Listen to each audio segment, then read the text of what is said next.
नमस्कार, मी केदार केसकर बोलतोय आणि तुम्ही सेंटर स्पॉट बघताय. तुमच्या सगळ्यांचं खूप खूप स्वागत आहे आजच्या व्हिडिओमध्ये.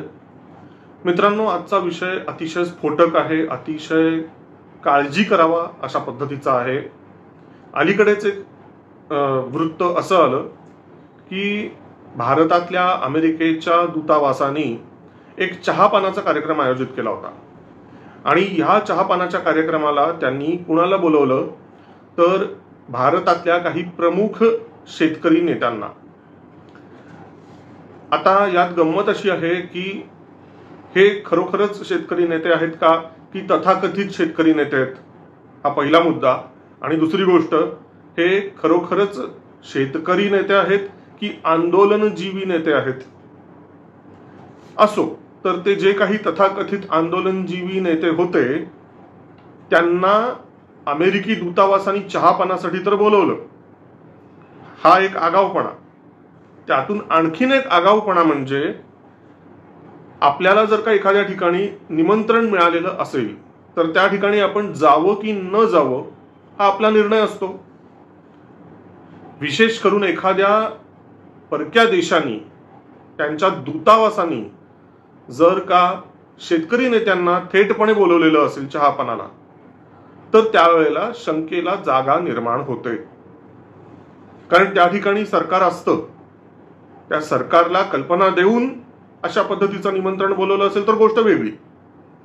पण जर सरकारला डावलून, सरकारला बायपास करून थेट शेतकरी नेत्यांशी जर का चर्चा करायची एक आगळीक केली जात असेल तर शंकेला वाव असतो.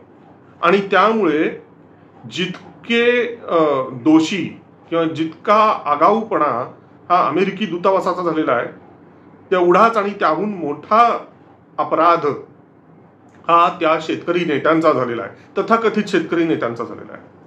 कारण ते निमंत्रण स्वीकारायचं की नाही स्वीकारायचं हा निर्णय त्यांच्याकडे होता. समजा जर असं झालं असतं की निमंत्रण आलंय चहापानाचं पण आम्ही गेलो नाही तर मग ती गोष्ट कौतुकास्पद ठरली असती. पण हे तथाकथित शेतकरी नेते त्या चहापानाच्या कार्यक्रमाला गेले. बरं, गेले ते गेले, बाहेर माहिती अशी येते की ते तिथे जाऊन नुसते स्वस्थ बसले नाही, नुसतं चहापान झालं नाही तर चाय पे चर्चा पण झाली. आणि ही चर्चा काय होती तर तिथे ज्यांचा भारतातल्या कृषी क्षेत्राशी काडी एक संबंध नाही किंवा असू नये, ज्यात अमेरिकी कंपन्यांनी, अमेरिकी सरकारनी ढवळाढवळ करू नये, अशा त्या अमेरिकी दूतावासापुढे आमच्या शेतकरी नेत्यांनी गाऱ्हाणं मांडलं. म्हणजे मग ते अगदी MSP असेल किंवा कर्जमाफी असेल, हे असले मुद्दे ज्यांची चर्चा आपल्या भारत सरकारशी करायला पाहिजे, राज्यातल्या सरकारांशी करायला पाहिजे, त्यांच्याशी चर्चा न करता थेट अमेरिकी दूतावासाच्याकडे हे त्यांनी चाय पे चर्चा केली. ही सगळ्यात मोठी गंभीर बाब होती. याच्यानंतर काय झालं, जे झालं ते मी तुम्हाला सांगणारच आहे, पण तत्पूर्वी आपण हे लक्षात घ्यायला पाहिजे मित्रांनो की याची एक छोटीशी पार्श्वभूमी आहे जी खूपदा आपण विसरतोय. की मोदी 2.0 मध्ये, म्हणजे मोदी सरकारच्या दुसऱ्या कार्यकाळामध्ये काही नवीन कृषी कायदे आणले गेलेले होते, ज्यामध्ये MSP असेल आणि शेतकऱ्यांच्या म्हणजे कृषी क्षेत्रामध्ये कायापालट करणे, शेतकऱ्यांना डावलून जे आडत्यांना जे महत्वाची जी भूमिका दिली जाते त्याऐवजी शेतकऱ्यांना प्रमुख, त्यांच्या हिताचा विचार करणारे असे ते कायदे आलेले होते. क्रांतिकारी कायदे होते, चांगले कायदे होते, ज्याची अनेकांनी तारीफ केलेली होती. अशा त्या कायद्यांच्या विरोधात खूप उग्र अशा पद्धतीचं आंदोलन झालं होतं, आपल्या सगळ्यांना आठवत असेल. आधी तर कित्येक महिने ते सिंघू बॉर्डर म्हणून जे आहे तिथे ठिय्या आंदोलन झालं, ते टिकाईत वगैरे सगळ्या लोकांचं. आणि नंतर बघता बघता त्याचं पर्यवसान इतकं वाढत गेलं, केंद्र सरकारने खूप चर्चा केली, कृषी मंत्री असतील आणि अगदी वरिष्ठ पातळीपर्यंत, अगदी कॅबिनेट मंत्रालयापर्यंत चर्चेच्या अनेक फेऱ्या झाल्या, त्या सगळ्या विफल ठरल्या. शेवटी लाल किल्ल्यावरती ट्रॅक्टर रॅली करण्यात आली आणि लाल किल्ल्याचं खरोखर पावित्र्यभंग करण्यात आलं. आपल्या सगळ्यांना आठवत असेल, आपण सगळ्यांनी ती दृश्य टीव्हीवर पाहिलेली आहेत. नुसतं ट्रॅक्टर लाल किल्ल्यावरती चढवले नाहीत आणि तिथे त्या आंदोलनजीवींनी नुसता राडा घातला नाही, तर त्यामध्ये घुसलेल्या या शेतकरी आंदोलनाच्या नावाखाली घुसलेल्या खलिस्तानी आंदोलकांनी, खलिस्तानी अतिरेक्यांनी लाल किल्ल्यावरचा तिरंगाचा ध्वज हा खाली खेचला आणि तिथे खलिस्तानी ध्वज फडकवला. असं एक भयंकर कांड तिथे घडलं. हे आपण सगळ्यांनी ते पाहिलेलं आहे. त्या पार्श्वभूमीवर तेव्हा मोदी सरकारवरती खूप टीका करण्यात आली, की कारण मोदी सरकारने ते कृषी कायदे मागे घेतले. खूप टीका करण्यात आली की मोदी सरकार हे या आंदोलनाला बळी पडलं, दबावाला बळी पडलं आणि यू टर्न घ्यायला लागला, ते कायदे वापस घ्यायला लागले. पण मित्रांनो, ते करणं आवश्यक होतं, आपल्या सगळ्यांना आठवत असेल. कारण आणि दुसरी गोष्ट की आंदोलन चिरडण्याचा कधीही प्रयत्न सरकारने केला नाही, हार्ड हँड वापरला नाही. ठिय्या आंदोलन असेल सुरुवातीचं, किंवा हे लाल किल्ल्यावरती गेलेलं ट्रॅक्टर रॅली असेल, त्यावरती सरकारने कडक भूमिका घेतली नाही. शांतपणे आणि मवाळपणेच ही सगळं प्रकरण हाताळलं. या धोरणाची खूप टीका करण्यात आली, पण त्यामागचं खरं कारण हे होतं की या आंदोलनाला फूस लावणाऱ्या ज्या काही शक्ती भारताबाहेर बसलेल्या होत्या, ते डीप स्टेट असतील किंवा कोणतेही देश असतील, या ज्या काही शक्ती होत्या त्यांची इच्छाच ही होती की हे आंदोलन हार्ड हँड वापरून चिरडण्याचा प्रयत्न केंद्र सरकारने करावा, भारत सरकारने, मोदी सरकारने करावा.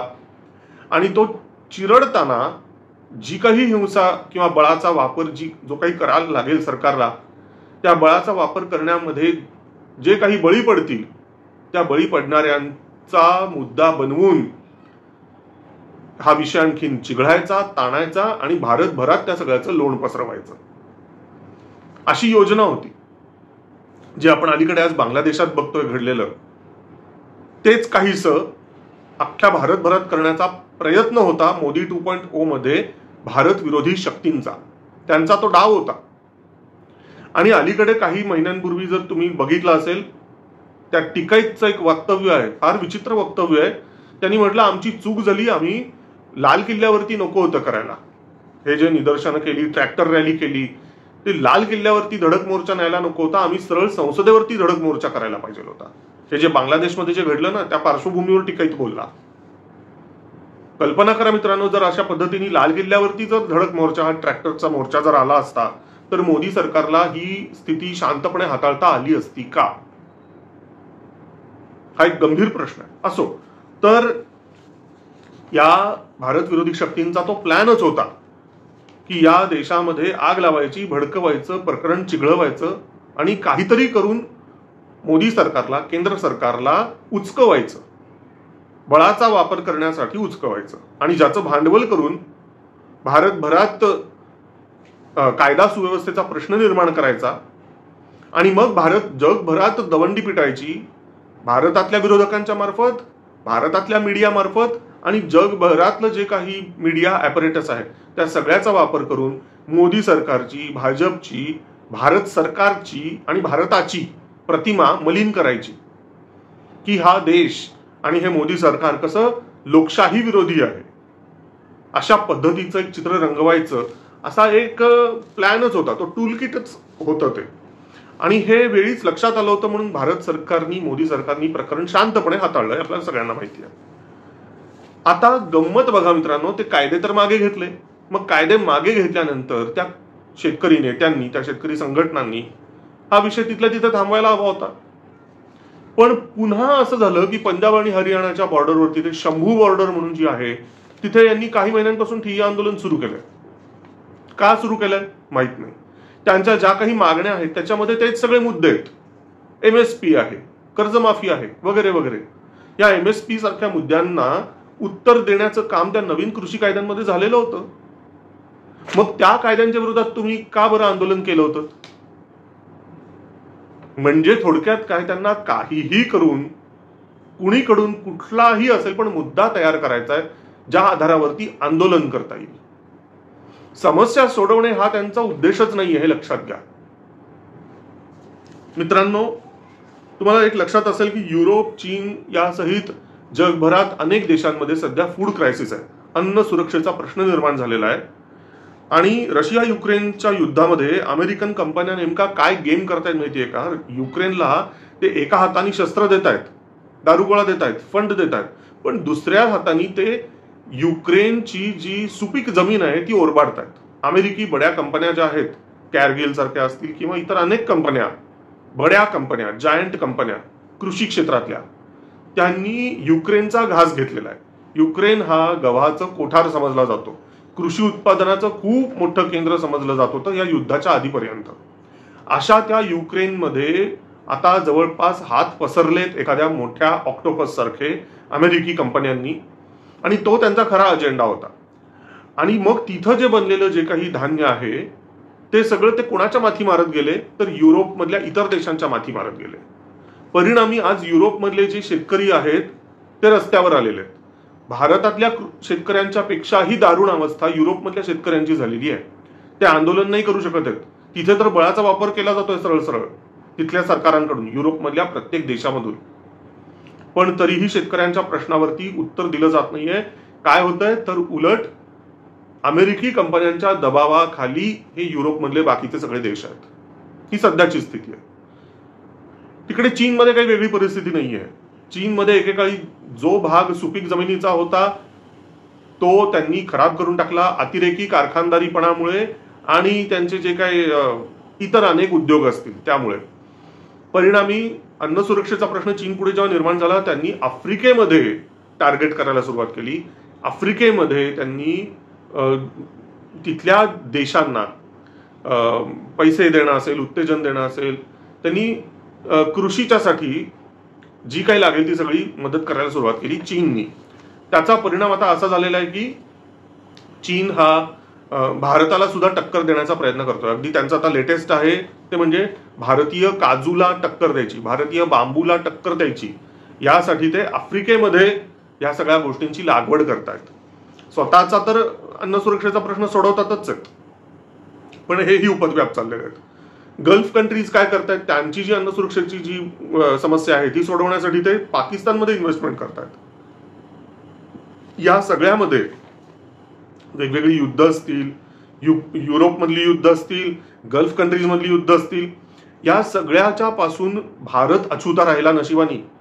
या संबंध गेल्या किंवा इव्हन कोरोना काळातलं असेल, सप्लाय चेन डिसरप्शन असेल, म्हणजे एकीकडे अन्न सुरक्षा असेल, एकीकडे आर्थिक पातळीवरती सुद्धा जे काय अनेक गोष्टी चाललेल्या आहेत, इकॉनॉमिक क्रायसिस, फायनान्शियल क्रायसिस चाललेल्या आहेत जगभरामध्ये, या सगळ्यापासून भारत सेफ राहिलेला गेल्या 3-4 वर्षांमध्ये.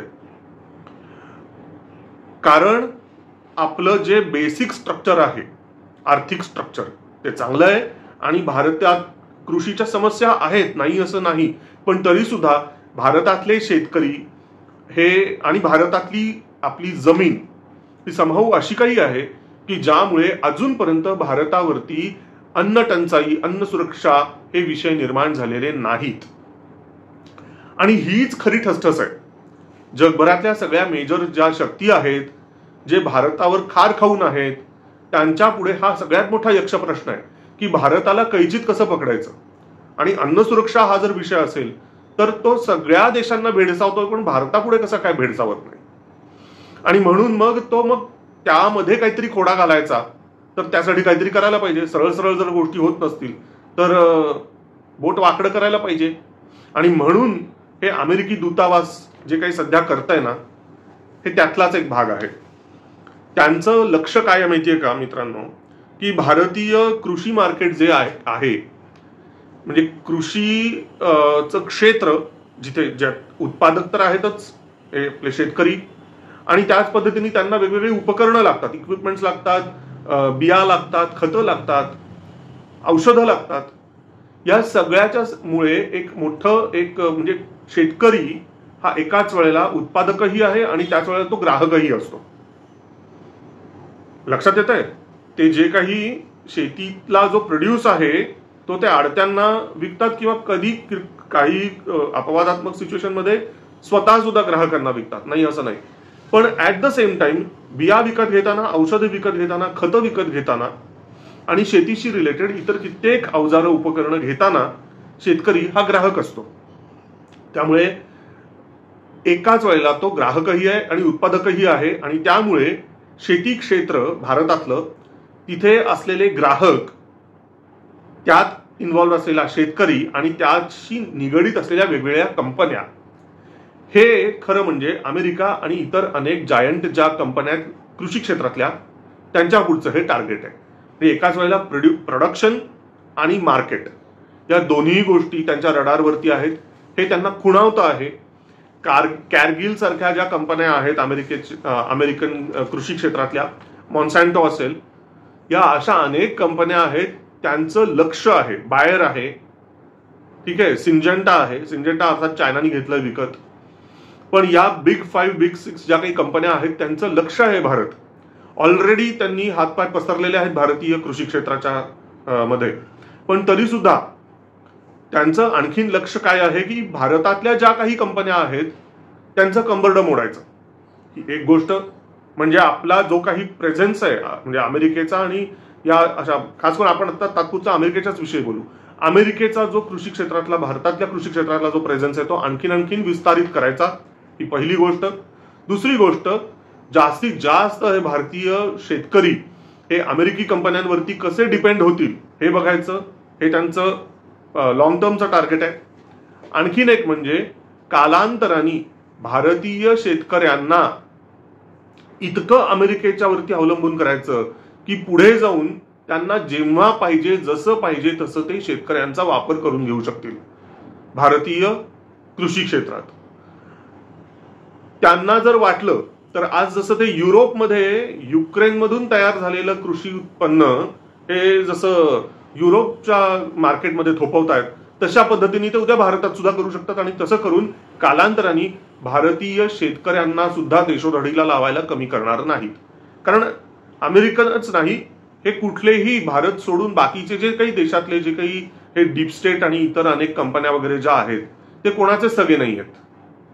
प्रत्येक जण आपापला इंटरेस्ट जपायला बघतो आहे. या पार्श्वभूमीवरती मित्रांनो, अमेरिकी दूतावासामध्ये हे जे काही चहाकांड घडलं ते लक्षात घ्यायला पाहिजे. ती चाय पे चर्चा झाली आणि त्याच्यानंतर काय झालं माहितीये का? तिथं त्या चर्चेमध्ये भारतातल्या तथाकथित शेतकऱ्यांनी काही त्यांच्या समस्या मांडल्या.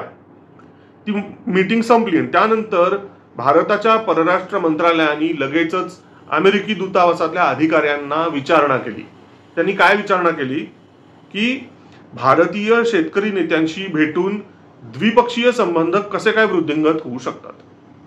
तुम्ही भारतातल्या या सो कॉल्ड शेतकऱ्यांशी बैठक घेतली, शेतकरी नेत्यांशी, आणि ही कृती केल्यामुळे भारताचे जे बायलॅटरल संबंध आहेत, द्विपक्षीय संबंध आहेत, ते कसे काय बरं मजबूत होऊ शकतात.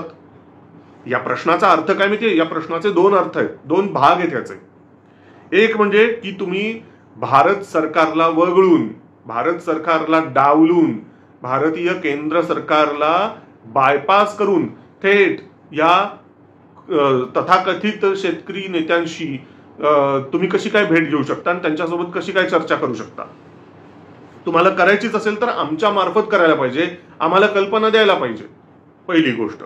दुसरी गोष्ट, तुमची ही अशी आगाऊपणाची कृती केल्यामुळे भारत आणि अमेरिकेचे संबंध वृद्धिंगत कसे काय होऊ शकतील. म्हणजेच हे संबंध आपले खराब होणार नाहीत का?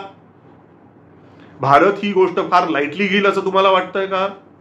म्हणजे याचा अर्थच हे संबंध डिटिरियरेट होऊ शकतात, खराब होऊ शकतात.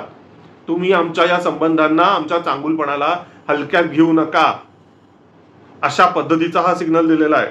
आणि दुसरी गोष्ट, तुम्ही आमच्या अंतर्गत कारभारात लुडबुड करण्याचं काम करू नका, हे इनडायरेक्टली भारत सरकारने ठणकून अमेरिकी दूतावासातल्या अधिकाऱ्यांना सांगितलं. ताबडतोब ह्याच्यावरती अमेरिकन दूतावासाकडून एक स्पष्टीकरण देण्यात आलं.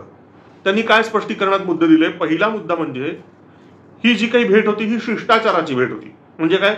फॉर्मल मीटिंग होती असं म्हणून निडवून लावलं. ऑब्व्हियसली ते असलंच बोलणार. दुसरा मुद्दा म्हणजे भारतीय अर्थव्यवस्थेत मोठा हिस्सा कृषी आधारित उद्योगांशी संबंधित आहे. तर अमेरिका हा याबाबत आपला सहभाग म्हणजे गुंतवणूक वाढवू इच्छितो भारतीय कृषी क्षेत्रामध्ये.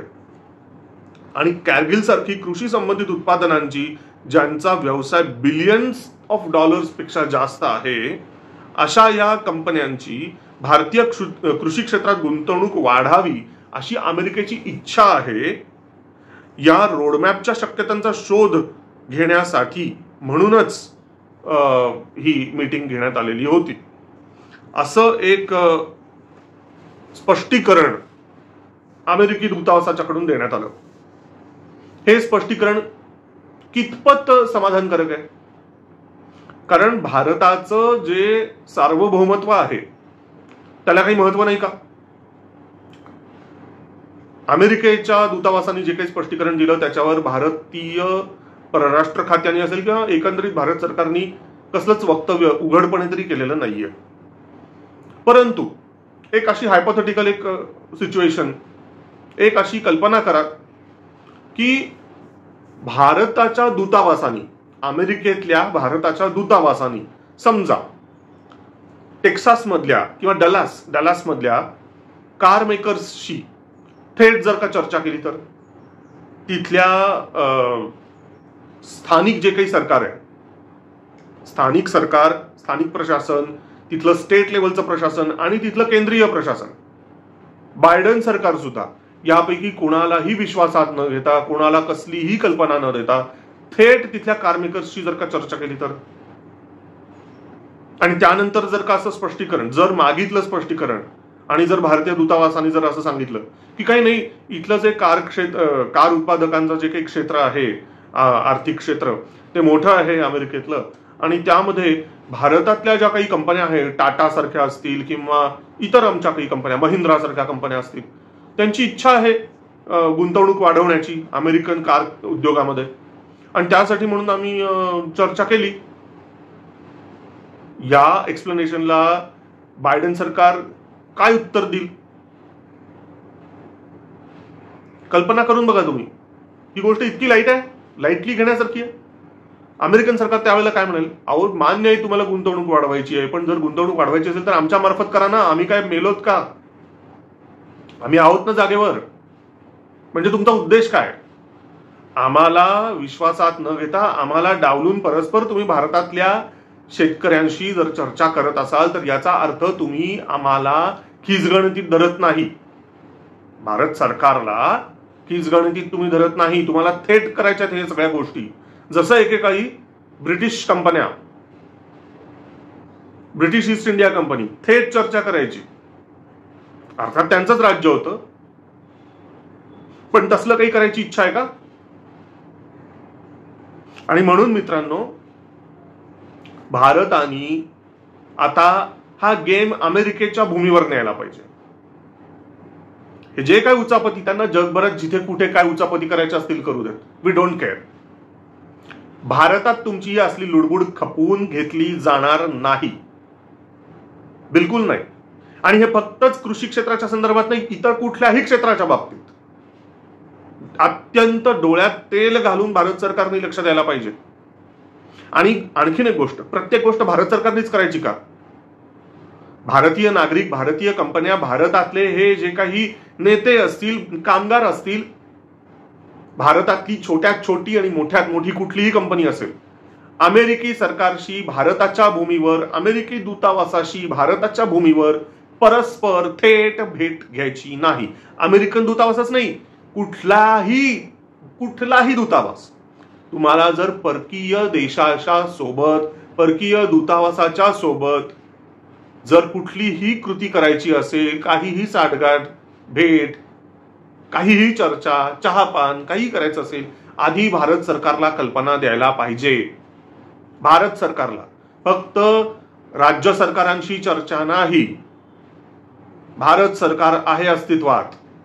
तुम्हाला परराष्ट्राचा संबंध जेव्हा जेव्हा येतो, परदेशातल्या कंपन्या असतील, परदेशातले अधिकारी असतील, परदेशातले हे दूतावास असतात, त्यांच्या बरोबर कसलीही सल्लामसलत करायची असेल, साधा चहा जरी पाणी सुद्धा जरी प्यायचं असेल, आधी भारत सरकारशी बोलायला पाहिजे, मगच पुढचं पाऊल टाकायला पाहिजे. प्रत्येक वेळेला भारत सरकारने ही सगळ्या गोष्टी जबाबदारीने घ्यायला, त्यांचं तर आहेच ते काम, पण भारतीय लोकांचं सुद्धा काम आहे, भारतीय कंपन्यांचं, भारतीय संघटनांचं काम सुद्धा हे आहे. कारण असं करून तुम्ही भारत विरोधी शक्तींची ताकद वाढवता कामा नये. हे जे काही भारतातल्या सो कॉल्ड शेतकरी संघटनांनी किंवा शेतकरी नेत्यांनी जी काही कृती केलेली आहे ना, अमेरिकेच्या दूतावासात जाऊन छाती पिटून घेतली ना जी काही, हे थोडक्यात भारत मातेच्या पाठीत खंजीर खुपसण्यासारखं आहे. ही भारताशी गद्दारी आहे, हा भारताशी राष्ट्रद्रोह आहे, हे पंचमस्तंभीपणा आहे, हा हे लक्षात घ्यायला पाहिजे. आणि ही असली जी काही वाळवी आहे ना, भारत विरोधी वाळवी, ती तिथल्या तिथे ठेचून काढायला पाहिजे. भारत सरकार या बाबतीत काय करेल काय नाही वी डोंट नो.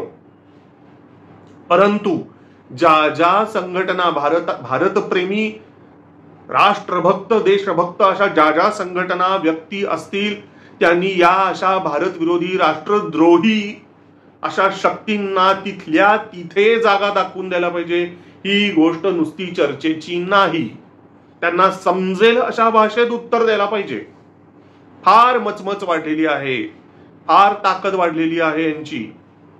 त्यांना त्यांची लायकी, त्यांची जागा दाखवून द्यायला पाहिजे.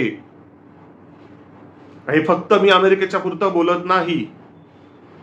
अमेरिकाच नाही, जगातल्या कुठल्याही शक्ती असतील, चीन असेल, पाकिस्तान असेल आणि अगदी रशिया सुद्धा असेल, ह्या ज्या ज्या शक्ती आहेत त्या त्या शक्तींचा भारताच्या विरोधात जे काही षडयंत्र करण्याचा प्रयत्न असेल, जे काय आंतरराष्ट्रीय डीप स्टेट असेल, त्यांचा भारत विरोधी जो काही कटकारस्थान करण्याचा प्लॅन असेल, तो सक्सेसफुल केव्हा होणार आहे? जेव्हा भारत विरोधी शक्ती ज्या भारतात आहेत अस्तित्वात, त्यांचं जेव्हा सहकार्य मिळणार आहे ना, या भारत विरोधी, भारताबाहेरच्या शक्तींशी, भारताबाहेरचे जे मास्टर माइंड आहेत त्यांच्याशी जेव्हा हे आमचे राष्ट्रद्रोह गद्दार लोक जाऊन जेव्हा मिळतील, तेव्हाच त्यांचा प्लॅन यशस्वी होणार आहे. पण जर भारतातल्या या गद्दार आणि राष्ट्रद्रोही शक्ती त्यांचं जर हे धाडस झालं नाही, तर ह्यातला कुठलाही प्लॅन फ्रुटफुल होणार नाही. यातली कुठलीही कटकारस्थानं यशस्वी होणार नाहीत. जर त्याला निपिंग इन द बड ज्याला म्हटलं जातं, मुळापासून तिथल्या तिथे लक्षणं दिसली की ताबडतोब त्या रोगावरती इलाज जर का झाला, फक्त सरकारच्याकडून नाही तर डोळस लोकांच्याकडून, डोळस देशभक्त लोकांच्याकडून, तसं जर झालं तर भारत मातेच्यासाठी ही केलेली प्रचंड मोठी सेवा असेल. आणि म्हणून आतापासून या बाबतीत प्रचंड जनजागृती करायला पाहिजे. असो मित्रांनो, तुम्हाला या मुद्द्यावरती काय वाटतं, या विषयावरती काय वाटतं, जरूर व्यक्त व्हा. कमेंट सेक्शनचा वापर करा आणि व्हिडिओ आवडला असेल तर जरूर फॉरवर्ड करा, लाईक करा, सेंटर स्पॉटला सबस्क्राईब करायला विसरू नका, बेल आयकॉन दाबायला विसरू नका. धन्यवाद. जय हिंद. वंदे मातरम.